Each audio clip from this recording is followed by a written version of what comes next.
Hello friends, welcome to my CG exam. आज हम लोग इंडियन ज्योग्राफी, जिसे हम भारतीय भूगोल कहेंगे या भारत की भूगोल कहेंगे, इसको पढ़ेंगे। जो भारत का भूगोल होता है ना,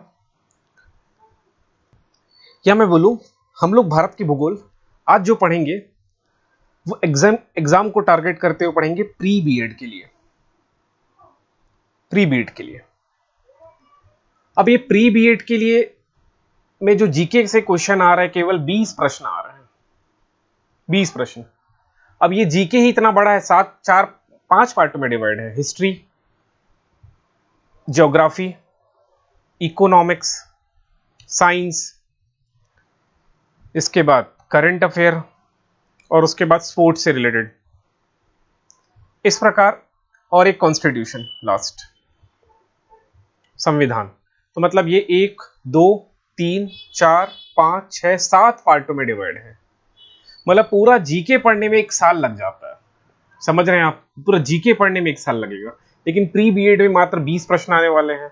तो हम लोग केवल फैक्ट को पढ़ने का प्रयास करेंगे, फैक्ट। और इस 7 में से जो आज मैं पढ़ा रहा हूं वो है ज्योग्राफी, इंडियन ज्योग्राफी। ये इंडियन ज्योग्राफी पढ़ने वाले हैं। तो और ज्योग्राफी पढ़ने में ही केवल 20 से 25 दिन लग जाएगा, अगर केवल ज्योग्राफी अच्छे से पढ़े। ठीक है, तो मैं 2-3 वीडियो में पढ़ाऊंगा जो एकदम फैक्ट है, फैक्चुअल डाटा है, जो एग्जाम में बनेगा क्वेश्चन, उनको मैं लेते हुए चलूंगा। ठीक है, तो चलिए स्टार्ट करते हैं आज का सेशन। कुछ लोग को टेलीग्राम का चैनल नहीं मिलता है, तो आप लोग टेलीग्राम में जाके माय सीजी एग्जाम सर्च कर लेना, मिल जाएगा। डिस्क्रिप्शन में, इस वीडियो के डिस्क्रिप्शन में या हर वीडियो के डिस्क्रिप्शन में टेलीग्राम का लिंक है, वहां से भी आप जुड़ सकते हैं। टेस्ट सीरीज चल रहा है, फ्री टेस्ट सीरीज है, अच्छे से दीजिए। तो हम लोग आज भारत की भौगोलिक स्थिति से स्टार्ट करेंगे। देखिए, मैं पूरा भूगोल आपको पढ़ाने का प्रयास करूंगा, ज्यादा से ज्यादा 2-3 वीडियो में, 3 वीडियो ज्यादा से ज्यादा, या 4 भी हो सकता है, इससे ज्यादा मैं नहीं जाऊंगा क्योंकि समय कम है आपके पास। 29 अगस्त को आपका शायद एग्जाम है, शायद, मुझे एग्जैक्ट डाटा डेट याद नहीं आ रहा है, लेकिन शायद 29 तारीख को एग्जाम है, तो समय कम है। इसलिए मैं भूगोल को बहुत ही शॉर्ट तरीके से, ज्यादा टाइम वेस्ट ना करते हुए, जो एकदम डाटा है, फैक्चुअल है, वो पढ़ाते हुए चलूंगा। ठीक है, सो कमेंट मत करना फास्ट जा रहा है, मैं पहले ही बता रहा हूँ, फास्ट इसलिए होने वाला है, समय की कमी है आपके पास। चलिए, भूगोल ज्यादा ज्यादा 4-5 क्वेश्चन ही आएगा, तो क्या क्या प्रश्न बन सकता है उसको देखते हैं हम लोग। तो सबसे पहले मैं आपको बताऊंगा भारत की अक्षांशीय स्थिति कैसा है। ये एक भारत का मैप आपको दिखाई दे रहा है, इंडिया का मैप। तो इंडिया का जो अक्षांश है, अक्षांश जिसको हम लोग लैटिट्यूड बोलते हैं, तो लैटिट्यूड एक्सटेंशन है, वो यहां से स्टार्ट हो रहा है, आपको यहां पर दिखाई दे रहा होगा, यहां से स्टार्ट हो रहा है। ये होता है 8 डिग्री 4 मिनट से, 8 डिग्री 4 मिनट से, यहां पर आपको दिखाई देगा टॉप में, ऊपर में 37 डिग्री 6 मिनट। तो भारत की मुख्य भूमि का अक्षांशीय विस्तार कहां से कहां तक है? तो 8 डिग्री 4 मिनट उत्तरी अक्षांश,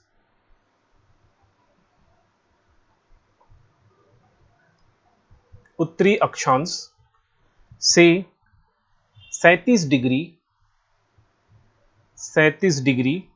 6 मिनट उत्तरी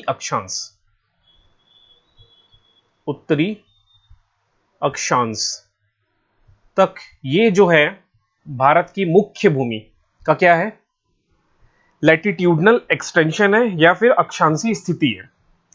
अब हमको पता है अंडमान निकोबार, ये जो आपको दिखाई दे रहा होगा यहां पर, ये जो द्वीप समूह है, ये कुछ ऐसा है। अगर मैं अंडमान निकोबार को भी काउंट करते हुए चलूं, तो यहां से हमारा अक्षांशीय स्थिति चालू होगा, जो होगा 6 डिग्री 4 मिनट से।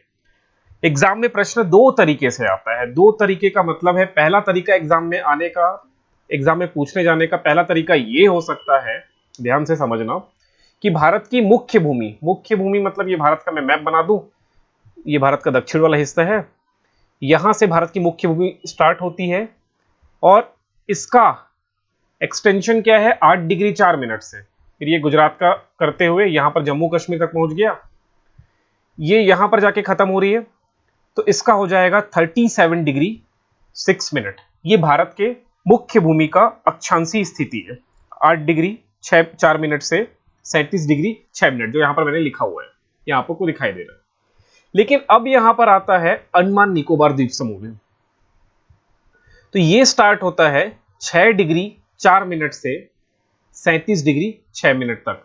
6 डिग्री 4 मिनट उत्तरी अक्षांश से 37 डिग्री 6 मिनट उत्तरी अक्षांश तक। तो अगर एग्जाम में प्रश्न बना और क्वेश्चन में लिखा है कि भारत की मुख्य भूमि का अक्षांशीय विस्तार कहां से कहां तक होगा, मान लो ऑप्शन ए ये दिया है और ऑप्शन बी आपको यहां पर ये दिया हुआ है, तो आपको ये टिक मारना है क्योंकि ये मुख्य भूमि का अक्षांशीय विस्तार है।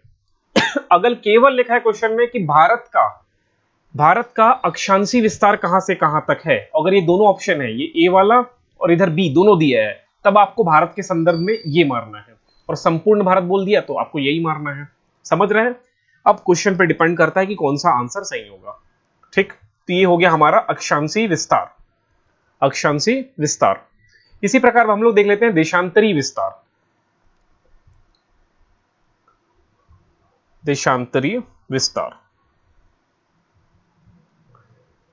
देखिए, मैं इस क्लास में केवल फैक्ट्स पे बात कर रहा हूं, मुझे अभी बताने का समय नहीं है कि अक्षांशीय रेखा क्या होते हैं, देशांतरी रेखा क्या होते हैं। ठीक है, अगर आप भूगोल पढ़ोगे, रोज 1 घंटे की क्लास अगर भूगोल का मैं पढ़ाना स्टार्ट किया तो 30 दिन या 35 दिन में जाके भूगोल कंप्लीट होगा, और उस 30 से 35 दिनों में इतना आपका स्ट्रांग हो जाएगा कि आप सीजीपीएससी के क्वेश्चन भी सॉल्व कर पाएंगे।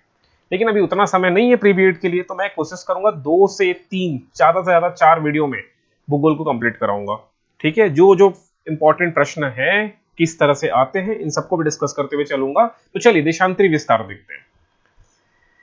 ये जो मैं पढ़ा रहा हूं ना, ये क्लास 6, 7, 8, 9 इन्हीं के भूगोल हैं। आपने 6, 7, 8, 9 में जरूर पढ़ा होगा, लेकिन आज याद भले नहीं होगा, लेकिन पढ़ा तो जरूर है।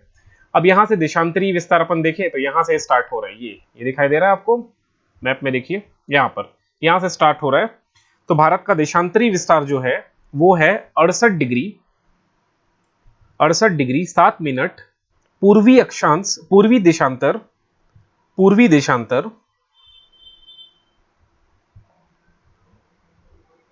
देशांतर से यहां पर ये देखिए, ये वाला जो लाइन है जो अरुणाचल प्रदेश में है, 97 डिग्री 25 मिनट पूर्वी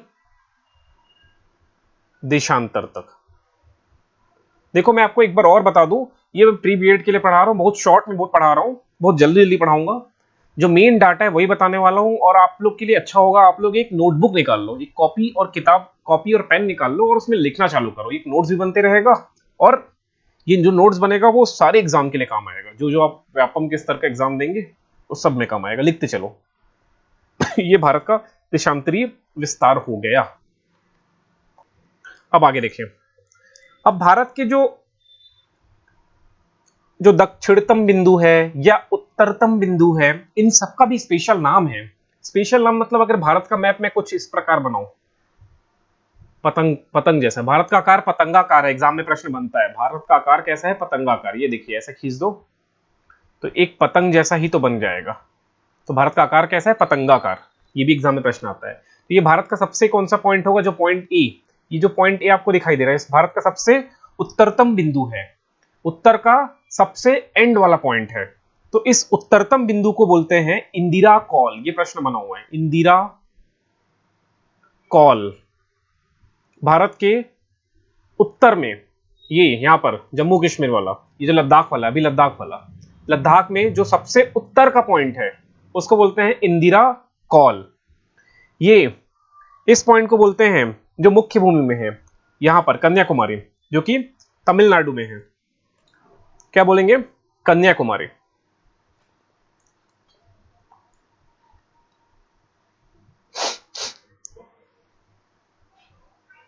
कुमारी, ठीक, तमिलनाडु में।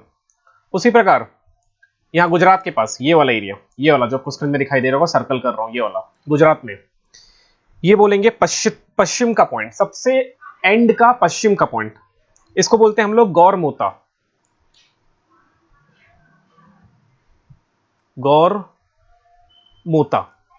और उसी प्रकार पूर्व का, यहां पर अरुणाचल प्रदेश में पूर्व में जो सबसे एंड का पॉइंट होगा इसको बोलेंगे किबिथु, पूर्वोत्तर बिंदु। ये पूर्वोत्तर बिंदु है किबिथु,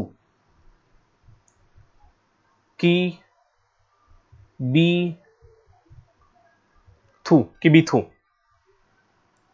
ये कहां पर है? अरुणाचल प्रदेश में। किबिथु, किबिथु कहां है? अरुणाचल प्रदेश में। फिर से एक बार देखना, ये जो इंदिरा कॉल दिख रहा है ये अभी लद्दाख में है। लद्दाख एक यूनियन टेरिटरी है। किबिथु अरुणाचल प्रदेश, कन्याकुमारी तमिलनाडु, गौरमोता गुजरात, और ये लद्दाख में। लद्दाख, समझ गए? इतना समझ में आ गया। जो कॉर्नर कॉर्नर के पॉइंट है ना, एंड एंड के पॉइंट है, उनके नाम बताया हूं मैं। ये वाला ए नाम से डिनोट किया, मान लो ये बी है, मान लो ये सी है, और ये मान लो डी है। तो मैप पे बता दूं, यहाँ पर बी है जो गुजरात में है, गौरमोता, या इसको गुहार मोती भी बोलते हैं, गौरमोता को ही गुहार मोती भी बोलते हैं। ये पॉइंट सी तमिलनाडु, कन्याकुमारी या केप कमोरिन भी बोलते हैं इसको। इस कन्याकुमारी को भी क्या बोलते हैं? Cape Comorin, Cape Comorin, Cape Comorin. ठीक, ये भी याद रखना। किबिथु अरुणाचल प्रदेश में, डी से डिनोट किया। ठीक है, यहां तक कोई दिक्कत नहीं होगा। अब फिर से आती है बात अंडमान निकोबार का। ये अंडमान निकोबार द्वीप समूह है। ठीक है, अब इसका भी नाम तो कुछ होगा ना। तो ये दक्षिणतम बिंदु है भारत का, ये है इंदिरा पॉइंट। इसको क्या नाम बोलते हैं? Indira point, Indira point. ये कहां पर है? ग्रेट निकोबार द्वीप समूह में, ग्रेट निकोबार द्वीप में। समझ रहे हैं? अब इनका अक्षांशीय विस्तार भी यहां लिख दूं। यहां से अगर अक्षांशीय रेखा बोलेंगे, ये यहां सी से, यहां पर हो जाएगा, क्या हो जाएगा? 8 डिग्री 4 मिनट। यहां पर ए में 37 डिग्री, लिखते हुए चलता हूं जरा अच्छे समझ में शायद आए, कलर चेंज कर लेता हूं पेन का। ये वाला हो जाएगा 8 डिग्री 4 मिनट, ये वाला हो जाएगा 37 डिग्री 6 मिनट। समझ रहे हैं? अब ये कन्याकुमारी वाला जो, सॉरी अंडमान निकोबार का, यहां पर बना लेते हैं अंडमान निकोबार, ये वाला अंडमान निकोबार। तो ये जो निकोबार से जो जा रहा है लाइन, ये हो जाएगा 6 डिग्री 4 मिनट। और यहां पर जो सबसे एंड का पॉइंट है उसका नाम क्या है? Indira point, Indira point. इस इंदिरा पॉइंट को ही हम लोग एक और नाम से जानते हैं, पिग्मेलियन पॉइंट। क्या बोलते हैं इसी को? Pygmalion point. इंदिरा पॉइंट को ही पिग्मेलियन पॉइंट, यहां ऊपर लिख रहा हूं, पिग्मेलियन पॉइंट, पिग्मेलियन पॉइंट के नाम से भी जानते हैं। अब देख लो, यहां तक किसी को भी डाउट होगा तो कमेंट करना, जहां पर भी समझ में नहीं आ रहा होगा। ठीक है, ये सब जो बताया हूं वही सब लिखा है यहां पर। अरुणाचल प्रदेश में दूरस्थ पूर्वी बिंदु है ना। गुजरात वाले को क्या बोलते हैं? गौरमोता या गुहार मोती। किबिथु अरुणाचल प्रदेश वाले को बोलते हैं। ठीक है, ये सब चीजें जो बात कर चुका हूं। अब बात कर लेते हैं कर्क रेखा, ट्रॉपिक ऑफ कैंसर जिसको बोलते हैं, कर्क रेखा। तो कर्क रेखा जो है, या पहले मैप में देखो, इसी मैप में देखो, यहां पर शायद दिख रहा हो कर्क रेखा, ये वाला कर्क रेखा है, ये जो येलो कलर से मैं खींच रहा हूं यहां पर, ये कर्क रेखा, ये कर्क रेखा। ठीक है, ये 23.5 डिग्री होता है अक्षांश, उत्तरी अक्षांश, 23.5 डिग्री, 23.5 डिग्री उत्तरी अक्षांश को हम लोग क्या बोलते हैं? कर्क रेखा बोलते हैं। 23.5 डिग्री उत्तरी अक्षांश, उत्तरी अक्षांश को हम लोग बोलते हैं कर्क रेखा। प्रश्न बनता है कि कर्क रेखा भारत के किन राज्यों से होकर गुजरता है? तो पहला देखो, गुजरात दिख रहा है आपको, दूसरा राजस्थान, तीसरा मध्य प्रदेश, चौथा अपना छत्तीसगढ़, पांचवा ये वाला झारखंड, छठवां वेस्ट बंगाल, यहां पर दिख रहा है वेस्ट बंगाल, सातवां ये वाला त्रिपुरा, आई थिंक त्रिपुरा, और आठवां ये वाला मिजोरम। ये त्रिपुरा है और ये जो आठवां है वो मिजोरम है। ये सब याद रखना है आपको, मिजोरम। ठीक है, प्रश्न बनता है कि भारत का कर्क रेखा भारत से किन किन राज्यों से होकर गुजरता है। तो नाम याद रख लेना, गुजरात, राजस्थान, मध्य प्रदेश, छत्तीसगढ़, और क्या बोला मैंने, झारखंड, वेस्ट बंगाल, पश्चिम बंगाल मतलब, त्रिपुरा और मिजोरम। एक प्रश्न ये बनता है कि कितने से, तो 8 लिखोगे। अगला प्रश्न बनता है कि कौन कौन से, 4 ऑप्शन होते हैं, जैसे ऑप्शन दे दिया यूपी, एमपी, सीजी, झारखंड। तो किससे नहीं होता, तो यूपी से नहीं होता, है ना। इस तरह के ऑप्शन पे डिपेंड करेगा, ठीक है। एक ये याद रख लो। और इसी प्रकार अब जो भारत का मानक समय रेखा, मानक, या लिख देता हूं, मानक समय रेखा भारत का, इसको हम लोग इंडियन स्टैंडर्ड टाइम, आईएसटी बोलते हैं, इंडियन स्टैंडर्ड टाइम। ये इंडियन स्टैंडर्ड टाइम क्या होता है, एक देशांतरीय रेखा है, देशांतरीय रेखा है।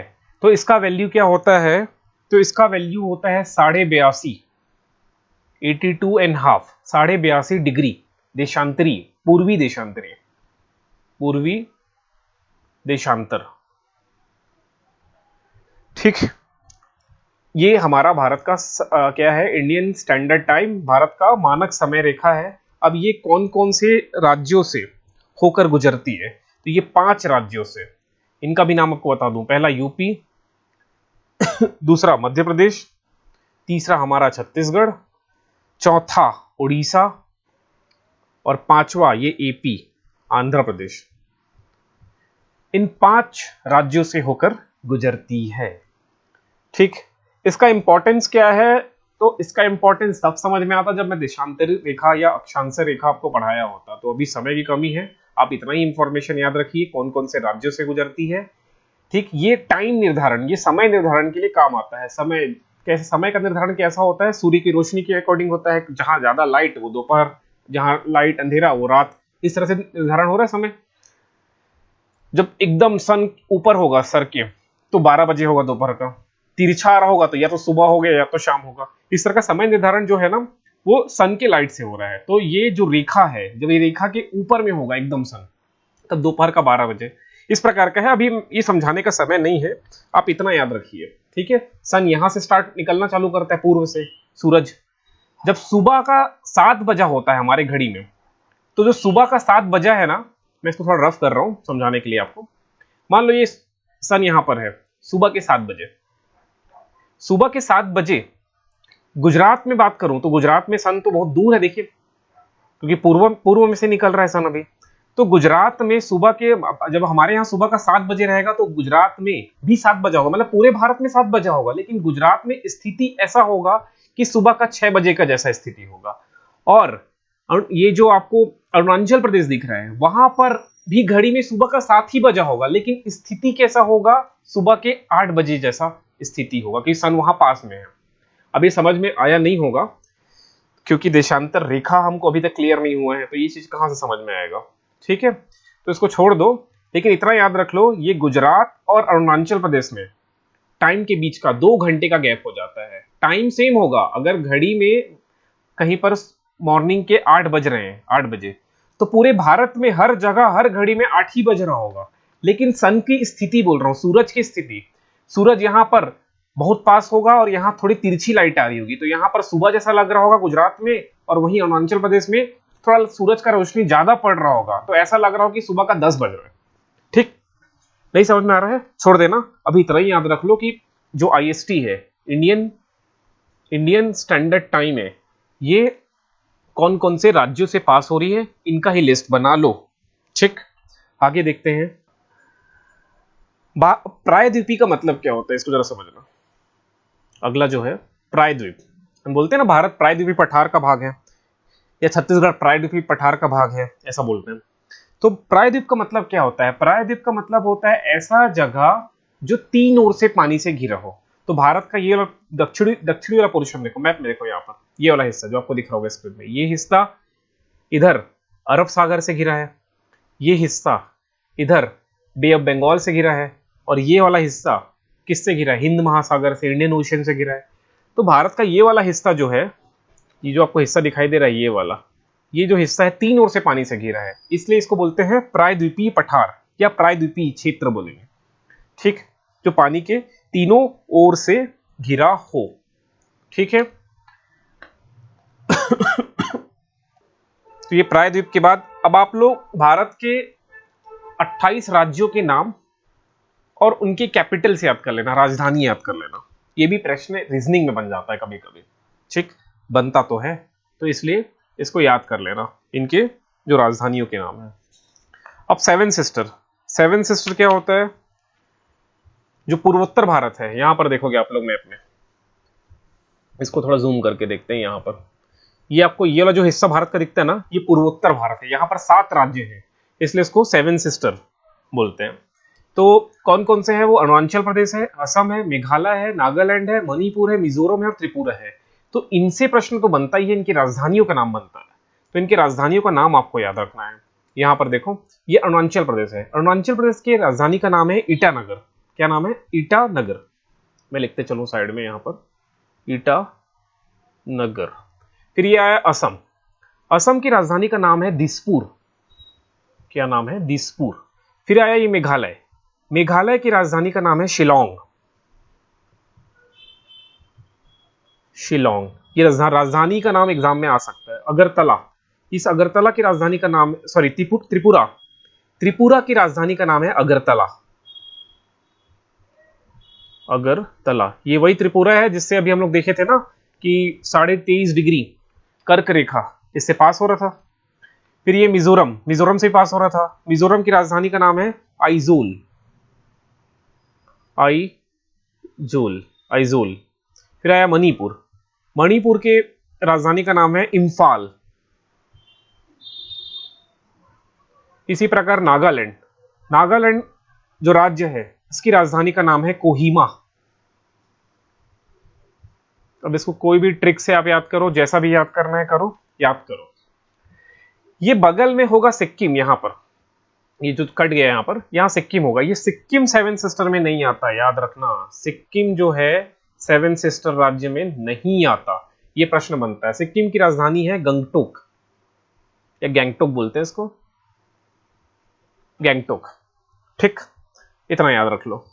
अब आगे देखना, भारत जो है किन किन देशों से घिरा हुआ है। जैसे यहां पर पाकिस्तान है, दिख रहा है आपको, इधर इधर पूरा पाकिस्तान है। यहाँ छोटा सा अफगानिस्तान से लगा हुआ है। फिर यहाँ कश्मीर से, चाइना से लगा हुआ है। फिर ये भारत यहाँ नेपाल से लगा हुआ है। फिर भारत यहाँ भूटान से लगा हुआ है। फिर भारत यहाँ पर म्यांमार से लगा हुआ है। तो प्रश्न ये बनता है कि भारत का कौन सा राज्य पाकिस्तान से जुड़ा हुआ है, या भारत का कौन सा राज्य नेपाल से जुड़ा हुआ है। इस तरह के प्रश्न आते हैं, तो इनको वन बाय वन देखते हैं। तो सबसे पहले मैं चलता हूं बांग्लादेश। जो बांग्लादेश है, ये भारत के 5 राज्यों से संबंध है। तो वो कौन कौन से 5 राज्य है त्रिपुरा, मिजोरम, असम, मेघालय, पश्चिम बंगाल। फिर से बोलूं, पश्चिम बंगाल, मेघालय, मिजोरम, त्रिपुरा, असम, नाम याद रखना है इसको। उसके बाद चीन। चीन जो है भारत के 5 राज्यों से जुड़ा हुआ है। जम्मू कश्मीर, अभी जम्मू कश्मीर राज्य नहीं रहा तो यूनियन टेरिटरी बन गया है, तो इसके प्लेस में या तो लद्दाख आ जाएगा, क्योंकि लद्दाख से जुड़ा हुआ है अब तो। ठीक है। हिमाचल प्रदेश, उत्तराखंड, सिक्किम, अरुणाचल प्रदेश। इसी प्रकार म्यांमार, म्यांमार 4 क्षेत्रों से जुड़ा हुआ है। कौन कौन से 4 क्षेत्र हैं? अरुणाचल प्रदेश, नागालैंड, मणिपुर और मिजोरम। नेपाल भी एक देश है ना। नेपाल भारत के उत्तराखंड, उत्तर प्रदेश, बिहार, पश्चिम बंगाल और सिक्किम से जुड़ा हुआ है। भूटान अरुणाचल प्रदेश, असम, पश्चिम बंगाल, सिक्किम से जुड़ा हुआ है। इसको मैप में देखिए तो जरा अच्छे समझ में आएगा। आइए मैप में देखिए, मैप में देखिए, थोड़ा समय और लग जाएगा लेकिन देखते चलते हैं। यहां पर पाकिस्तान का क्षेत्र है, थोड़ा पाकिस्तान को मैं हाईलाइट कर दूं। ये वाला जो क्षेत्र आपको दिखाई दे रहा है, ये पाकिस्तान की बाउंड्री बना ली है मैंने इस प्रकार। ठीक है, ये पाकिस्तान हो गया। तो पाकिस्तान भारत के गुजरात से कनेक्टेड है। ठीक, ये गुजरात से कनेक्टेड है, फिर राजस्थान से जुड़ा हुआ है, फिर पंजाब से जुड़ा हुआ है और जम्मू कश्मीर से जुड़ा हुआ है। अब लद्दाख का कुछ पोर्शन भी जुड़ा हुआ है, दिख रहा है आपको। ठीक है, तो ये पाकिस्तान इन क्षेत्रों से जुड़ा हुआ है, इन राज्यों से जुड़ा हुआ है। इसी प्रकार अफगानिस्तान, ये अफगानिस्तान की बाउंड्री ना छोटी सी बाउंड्री लगती है, 106 किलोमीटर का मात्र। अभी पाकिस्तान का जो देखे ना, वो भारत से जो बाउंड्री बना रहा है उसकी लंबाई है 3323 किलोमीटर। तो इसके कंपेयर में तो 106 किलोमीटर बहुत छोटी सी बाउंड्री लग रही है अफगानिस्तान का भारत से। तो ये लद्दाख से जोड़ता है, पहले जम्मू कश्मीर से जोड़ता था, अब लद्दाख से। उसके बाद देखना यहां आया चीन। चीन जुड़ता है लद्दाख से। लद्दाख के बाद हिमाचल प्रदेश, ये देखिए ये हिमाचल प्रदेश बाउंड्री, फिर ये उत्तराखंड की बाउंड्री। उसके बाद यहां जुड़ता है सिक्किम से, ये सिक्किम से चाइना जुड़ा, फिर जुड़ता है अरुणाचल प्रदेश से। तो ये हो गया चाइना के साथ बाउंड्री भारत का, ठीक है, इन क्षेत्रों से जुड़ा। उसके बाद करता हूं नेपाल का। ये नेपाल की बाउंड्री है, ये वाला दिख रहा है आपको नेपाल, ये नेपाल। तो नेपाल किससे किससे कनेक्ट किया? उत्तराखंड से किया, फिर ये यूपी से कनेक्ट करेगा यहां पर, फिर ये बिहार से कनेक्ट करेगा यहां पर, फिर ये सिक्किम से करेगा, और पश्चिम बंगाल का भी थोड़ा सा एरिया लगता है, पश्चिम बंगाल का भी छोटा सा एरिया यहां पर कनेक्ट होता है। तो ये 5 जगह से नेपाल कनेक्टेड है। इसी पर मैं बात करता हूं बांग्लादेश का।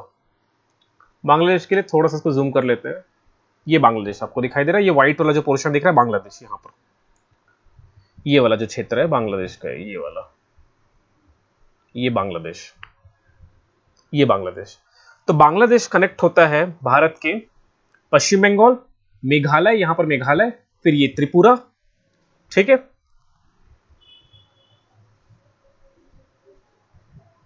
त्रिपुरा, फिर मिजोरम से कनेक्ट हो रहा है, ये देखिए यहां पर मिजोरम से, और असम से। इन 5 क्षेत्रों से कनेक्ट होता है। अब एक चीज और याद रखना यहां पर, बांग्लादेश के केस में, बांग्लादेश से भारत की बाउंड्री 4096 किलोमीटर है, सबसे लंबी बाउंड्री है। तो भारत का बाउंड्री बांग्लादेश के साथ सबसे लंबा शेयर होता है, 4000, लगभग 4000 किलोमीटर। और सबसे कम किसके साथ शेयर होता है भारत की बाउंड्री? ये अफगानिस्तान के साथ, जिसकी लंबाई मात्र 106 किलोमीटर है, ठीक। उसके बाद लास्ट आता है यहां पर म्यांमार। ये म्यांमार की बाउंड्री देखिए यहां से लग रही है, ये म्यांमार। तो म्यांमार शेयर करता है अरुणाचल प्रदेश से पहला, दूसरा नागालैंड से, तीसरा मणिपुर से, और चौथा मिजोरम से। तो ये सब याद रख लेना, ये सब प्रश्न बने हुए हैं क्योंकि, ठीक है। आई थिंक मैप से ये चीज क्लियर हो गया हो अब। उसके बाद कुछ महत्वपूर्ण जो रेखा है भारत और पाकिस्तान के बीच, जो रेखा है महत्वपूर्ण रेखा, मतलब जो विभाजन रेखा है, सीमा रेखा है, उसका नाम है रेड क्लिफ रेखा। मतलब रेड क्लिफ रेखा के इधर पाकिस्तान है और इधर भारत है, समझ रहे हैं। उसी प्रकार डूरंड रेखा भारत और अफगानिस्तान के मध्य है। यहां पर हम लोग देखे थे ना, भारत और अफगानिस्तान से 106 किलोमीटर की जो रेखा है, इस इधर हो गया अफगानिस्तान और इधर है भारत। लेकिन ये जो भारत का क्षेत्र है ना, इसी को हम लोग पीओके बोलते हैं, पाक ऑक्यूपाइड कश्मीर। पाक के अधीन जो कश्मीर का क्षेत्र है, मतलब इस क्षेत्र पे अभी वर्तमान में पाकिस्तान लोग कब्जा करके रखे हैं, ऐसा समझिए। मैकमोहन रेखा ये भारत और चीन के मध्य है। ये 3 रेखा का नाम तो जरूर याद रख लेना, एग्जाम में बनता है। रेड क्लिफ भारत और पाकिस्तान, डूरंड भारत और अफगानिस्तान, मैकमोहन भारत और चीन के मध्य। ये जो नाम है ना, रेड क्लिफ, डूरंड, मैकमोहन, ये अंग्रेज अधिकारियों के नाम पे है, क्योंकि उन्होंने ही उस समय विभाजन किया था, ठीक। आगे देखते हैं। अब ये तो हो गया सीमा निर्धारण, ये कैसे सीमा है जो डायरेक्टली कनेक्टेड है। अब कुछ सीमा भारत और दूसरे राज्य के मध्य जल के थ्रू होंगे। जैसे जल के थ्रू कैसे होगा, जैसे भारत का दक्षिणी भाग, यहां पर बना दिया मैं श्रीलंका, तो यहां पर कोई सीमा नहीं है, तो यहां पर जो है वो जल है, समुद्र है, ठीक है। तो हम लोग देखेंगे इन जो जल से विभाजन होता है ना, 2 लैंड मास, उसको हम लोग चैनल बोलते हैं, चैनल। तो भारत के प्रमुख हम लोग चैनल देखेंगे। तो पहला जो चैनल है उसको देखो 8 डिग्री चैनल। ये जो 8 डिग्री चैनल है ना, मालदीव और भारत के बीच है। ये प्रश्न बनता है यार, इसको याद रख लेना। 8 डिग्री चैनल भारत और मालदीव के पास है। अब इतना समय नहीं था ना कि मैं मैप में इस चीज को दिखा पाता, मैप लाने का भी समय नहीं था, तो मैं थोड़ा सा बनाने का प्रयास करता हूं इसको। जैसे यहां पर आपको भारत दिखाई देगा, ये मान लो भारत का एक मैप बना लेते हैं हम लोग, ये भारत का मैप ऐसा बन गया। यहाँ पर लक्षद्वीप आपको दिखाई देगा ऐसे, लक्षद्वीप। तो सबसे जो लक्षद्वीप का अंतिम जो छोर है, वो उस आइलैंड को बोलते हैं मिनिकॉय। क्या बोलते हैं? मिनिकॉय, मिनिकॉय। अब यहां से चालू होता है फिर मालदीव्स। मालदीव्स भी द्वीपों का समूह है, एकदम द्वीप है यहाँ पर, ये द्वीप। तो भारत और ये मालदीव के बीच जो चैनल है, जो विभाजन रेखा है, उसको बोलते हैं 8 डिग्री चैनल, 8 डिग्री चैनल। ठीक। 9 डिग्री चैनल लक्षद्वीप, ये लक्षद्वीप हो गया, और ये मिनिकॉय, मिनिकॉय भारत में ही आता है ना, मिनिकॉय जो है लक्षद्वीप का पार्ट ही है। ठीक, तो इनके बीच जो चैनल होगा मिनिकॉय और लक्षद्वीप के बीच, ये वाला, ये हो गया 9 degree channel. 9 degree channel, 9 degree channel, ये मिनिकॉय और लक्षद्वीप के बीच है। फिर से बोलूं, 8 डिग्री जो चैनल है वो मिनिकॉय और मालदीव्स के बीच है। मालदीव एक कंट्री है, देश है। 9 डिग्री चैनल जो है मिनिकॉय और लक्षद्वीप के बीच है। इसी प्रकार 10 डिग्री चैनल, 10 डिग्री जो चैनल है वो अंडमान और निकोबार के मध्य है। ये अंडमान हो गया ऊपर में, थोड़ा ज्यादा बड़ा ऊपर चला गया, यहां बना लेते हैं। ये हो गया मान लो अंडमान, और ये हो गया मान लो निकोबार। तो ये अंडमान और ये निकोबार के बीच जो विभाजन रेखा है वो है 10 डिग्री चैनल। ठीक, इनको याद रख लेना। और भी कुछ दिए हुए हैं, उसको भी देख लो। देखिए समय की कमी है, मुझे पता है बहुत लोग को समझ में नहीं आ रहा होगा, अब क्या कर सकते हैं यार, आपका एग्जाम बहुत पास है। ठीक है, पूरे साल भर का सिलेबस है, मैं 1 घंटे में 2 घंटे में पढ़ाने की कोशिश कर रहा हूँ, तो समय तो लगेगा और समझ में मुश्किल मुश्किल से आएगा। ठीक, तो पाक स्ट्रेट, पाक स्ट्रेट, इसकी स्पेलिंग PALK होता है, पाक स्ट्रेट, पाक स्ट्रेट। ये जो पाक स्ट्रेट है ये भारत और श्रीलंका के मध्य है, भारत और श्रीलंका के मध्य। जो मैप बनाया था अभी, अगर यहाँ श्रीलंका बना लूं, ये श्रीलंका बना लूं, तो यहां पर जो लाइन खिंचाएगा वो होगा पाक स्ट्रेट, पाक, पाक स्ट्रेट। ठीक, इसको जल डमरू मध्य भी बोलते हैं। ठीक, इतना ही याद रखो। लक्षद्वीप सागर क्या है, लक्षद्वीप और मालाबार तट के मध्य। ये लक्षद्वीप आपको दिखाई दे रहा है, ये वाला, ये क्या है, लक्षद्वीप है, और ये मालाबार तट है। तो इनके मध्य जो सागर है उसको क्या बोलते हैं, लक्षद्वीप सागर बोलते हैं। ठीक, उसके बाद एक चीज याद रखना, डंकन पास, ये भी एग्जाम में बनता है, डंकन पास। डंकन पास किसके किसके मध्य है, दक्षिणी अंडमान और लघु अंडमान के मध्य है। जितने बोल रहा हूं उसको याद रख लो। क्या क्या याद रख लो, 8 डिग्री चैनल याद रखो, 9 डिग्री चैनल याद रखो, 10 डिग्री चैनल याद रखो, डंकन पास याद रखो, Coco strait, Coco strait Myanmar और भारत के मध्य है, या म्यांमार और अंडमान के मध्य है। अंडमान भी भारत में आता है ना, इसलिए मैंने बोला म्यांमार और भारत के मध्य, कोको स्ट्रेट। पाक स्ट्रेट याद रखो, बस इतना ही याद रख लो, इतना ही याद रख लो, बहुत काम का है ये। ठीक है, देखिए याद करना मुश्किल है मुझे पता है, लेकिन करना तो पड़ेगा, और समय जिस हिसाब से कम है उस हिसाब से मैं रिकमेंड करता हूँ लूसेंट। लूसेंट पढ़ लो, पूरा फैक्ट है, एकदम फैक्ट है। जो फर्स्ट टाइम पढ़ेगा उसको कुछ समझ में नहीं आएगा। ठीक है, लेकिन एग्जाम में देखो होता क्या है, 20 क्वेश्चन जीके से आ रहा है ना, 20 क्वेश्चन ही जीके से आ रहा है। अब क्या हो गया, आपने मान लो पढ़ा 8 डिग्री चैनल किनके किनके मध्य है, उसको आपने जस्ट पढ़ा है, और वो ऑप्शन देख के, option A B C D से देख के आपको समझ में आ गया कि सी इसका सही आंसर है, और आप लगा के आ गया और लग भी गया सही आंसर, तो आपको 1 नंबर मिल जाएगा ना। मैं इसकी बात कर रहा हूं, मैं ये नहीं बोल रहा हूं कि आप पढ़ के ज्ञाता बन जाओगे, लूसेंट लूसेंट पढ़ के ज्ञाता नहीं बन पाओगे, लेकिन मैं ये बोल रहा हूं कि मान लो वो क्वेश्चन आपकी किस्मत में रहा, अच्छा किस्मत रहा, और वही क्वेश्चन फंस गया, इसलिए मैं बोल रहा हूं कि लूसेंट पढ़ लो। ठीक है, एक कहावत है ना मामा से काना मामा सही है, बस यही बात कर रहा हूं मैं। कुछ नहीं आने से अच्छा थोड़ा भी जो इंफॉर्मेशन आपको आ रहा है ना, वो आपको सरकारी कॉलेज दिला सकता है, इसलिए बोल रहा हूं। चलिए चलिए आगे बढ़ते हैं। ठीक, तो भारत के मैंने कुछ पड़ोसी देश के नाम बता दूं, बांग्लादेश, चीन, पाकिस्तान, नेपाल, म्यांमार, भूटान, अफगानिस्तान, है ना, इन सब के बारे में बात की है हमने। और भी देखें, और भी क्या दिया हुआ है, सीमा निर्धारण भी देख लिए हम लोग। ठीक, अच्छा ये पड़ोसी देश और उनकी राजधानी भी याद कर लेना, स्क्रीन में दिख रहा है। ठीक, अब कुछ एक दो चीज और देख लो। LOC सुने होगे तुम लोग, LOC, LOC का फुल फॉर्म होता है लाइन ऑफ कंट्रोल। ये किसके किसके मध्य है, तो भारत और पाकिस्तान के मध्य है। कहां पर, जम्मू कश्मीर में। LOC के इस पार POK है और LOC के इस पार जम्मू कश्मीर है। POK पाकिस्तान का पोर्शन है ना। अब इसकी थोड़ी लंबी कहानी है, अभी समय नहीं है, इतना याद रख लो। LOC किनके मध्य है, भारत और पाकिस्तान के मध्य। कहां पर, जम्मू कश्मीर में। ठीक, फिर इसी प्रकार एक LAC आएगा, लाइन ऑफ एक्चुअल कंट्रोल। ये भारत और चीन के मध्य, अभी लड़ाई हो रहा था भारत और चीन के मध्य, है ना, ये वाला है जो करंट में था, LAC, line of actual control. ये भारत और चीन के मध्य है, जम्मू कश्मीर वाले क्षेत्र में। ये भी जम्मू कश्मीर वाले क्षेत्र में, ये भी जम्मू कश्मीर वाले क्षेत्र में।